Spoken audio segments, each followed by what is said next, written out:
У девушки 20 лет 4 месяца назад без всяких на то причин на лице высыпали красные гнойные угри, которые зудели. Девушка мазалась противоугревой мазью, но акне продолжало проявляться, а несколько дней назад после приема острой пищи началось обострение угрей на лбу и щеках. Всему этому сопутствовали симптомы вроде жажды, сухости во рту, запора, мочи темно-желтого цвета. Как вы уже могли догадаться, в этом ролике сегодня пойдет речь об акне. Я лично страдал от акне много лет, с юношества до 30 лет. Такое вот комбо у меня получилось, и морщины, и прыщи. Но сейчас, как видите, уже ситуация намного лучше. И сегодня я расскажу вам, как именно я смог избавиться от этой напасти. Поэтому поехали! Акне возникает не только на лице, а также и на груди, и на спине. Механизм возникновения акне часто заключается в воспалительном процессе на месте сальной железы, а также возникновении так называемой пустулы на месте волосяного фолликула. Акне часто возникает у молодых людей в переходном возрасте, но, как вы знаете, это не всегда так бывает. По древним трактатам китайским известно, что акне возникает вследствие жара крови по меридиану легких. В Китае акне, точнее, по-простому угри, их называют фэнци, а медицинское название акне звучит как цуочуан. Однако, если вы будете в Китае, я рекомендую вам говорить именно фэнци, потому что в моей беседе с китаянкой один раз я хотел ей сказать, что у меня есть акне, и я ей говорил медицинским языком, воил цуочуан, и она такая, типа, ша? Я опять говорю, воил цуочуан, она такая, воил майл, и я говорю, воил фэнци, и она такая, фэнци, говорите фэнци. В западной медицине акне часто связывают с проблемами эндокринной системы, с кератозом протока сальной железы, с инфекциями, с факторами иммунными и наследственными. Так как же в китайской медицине возникает акне? Как мы уже узнали из древнего трактата, он возникает из-за жара по меридиану легких. Однако ветер – это тоже янский патоген, если кто-то не знает, при взаимодействии с вот этим вот ян и приводит к возникновению акне. Но мы также знаем, что наша диета тоже влияет на нашу кожу, поэтому при поедании острой, жирной пищи у нас возникает акне. Это плохо воздействует на наш желудок и кишечник и приводит к такому синдрому в китайской медицине, который называется сырость и жар желудка и кишечника. Также у людей, у которых слабая пищеварительная система, считается, что у них слабая чи-селезенки, что приводит к формированию сырости. Сырость впоследствии может трансформироваться в жар. Жар осушает жидкости, что приводит к возникновению флегмы, которая по-китайски называется тан. Я сейчас не буду объяснять, что это вообще такое, это тема для отдельного ролика, но запомните.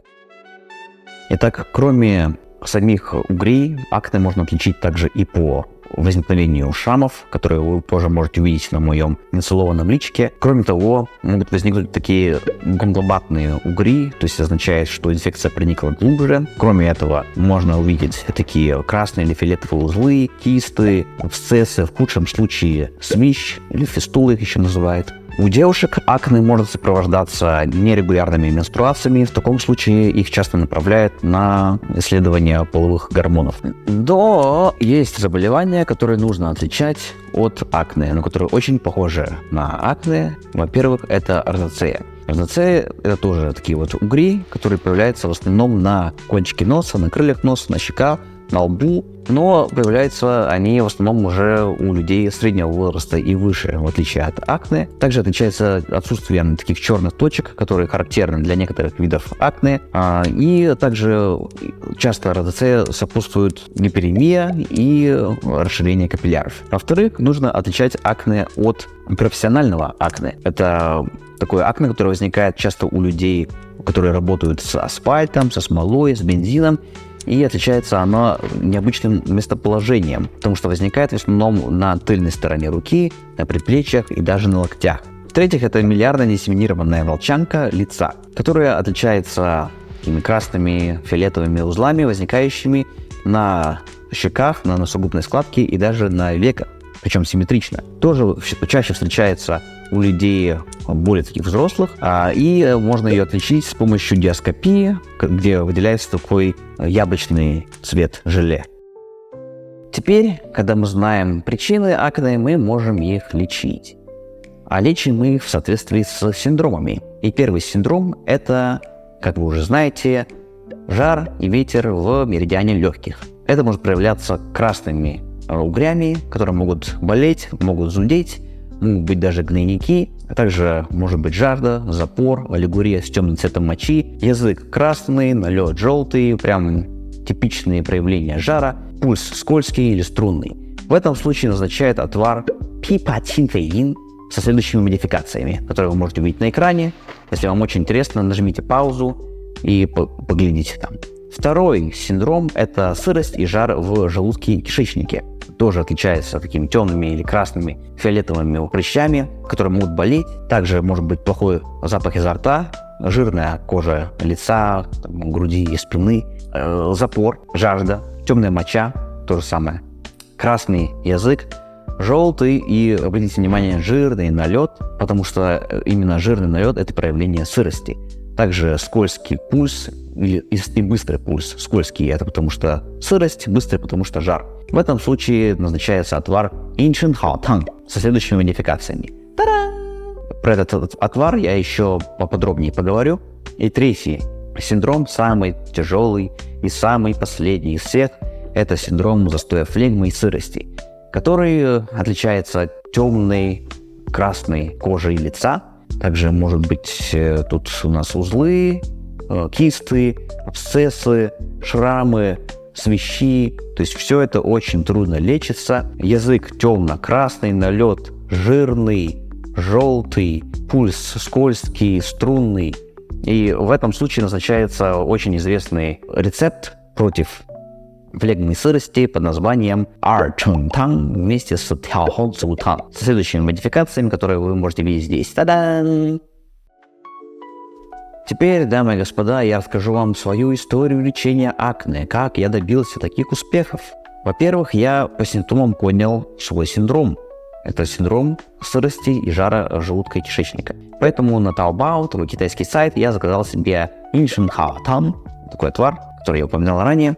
Его я не мог модифицировать, потому что у меня не было тазика чугунного, где я мог варить все травы, поэтому оставалось только надеяться на честность производителя. Также я заказал себе пудру Ден Даосан, это такая смесь травы дахуан и серы, и серное мыло. Я им мылся каждый день. Есть еще такая мазь Дин Хуангао, которая назначает при свищах, фистулах, кистах и абсцессах. У меня не было такой проблемы, поэтому я ее не использовал. Также я использовал акупунктуру, ставил такие точки, как Даджой, Кайян, Сягуан, Дячи, Хэгу. Также, как это проблемы желудка и кишечника, такие точки, как Дачаншу, Фэнлон, Тусанли. Есть еще и другие точки, которые можно использовать при других синдромах. Их я здесь оставлю. Дранц.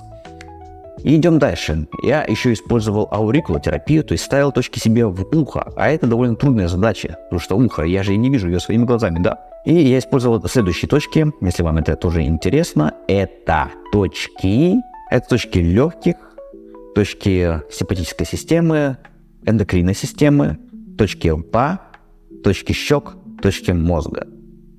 Есть еще и другие точки, которые можно использовать, их я тоже здесь оставлю в описании.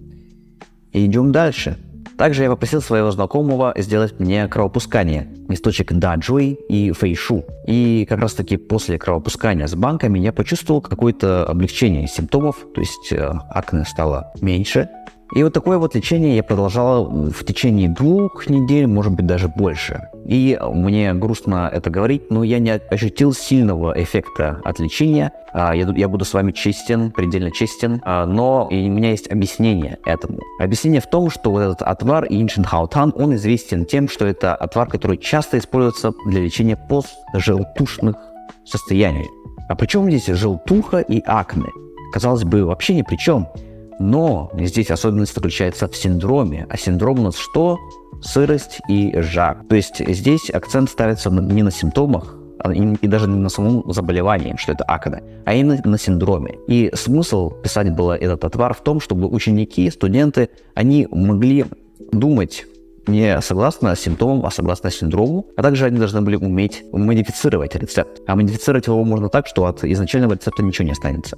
Но, так или иначе, может быть, по этой причине, когда я сказал своей профессорше, что я лечусь этим отваром Инчен Хаотхан, она несколько удивилась. А другая профессорша назначила мне другие травы из своей клиники, которые, вот я их оставлю здесь, картиночку.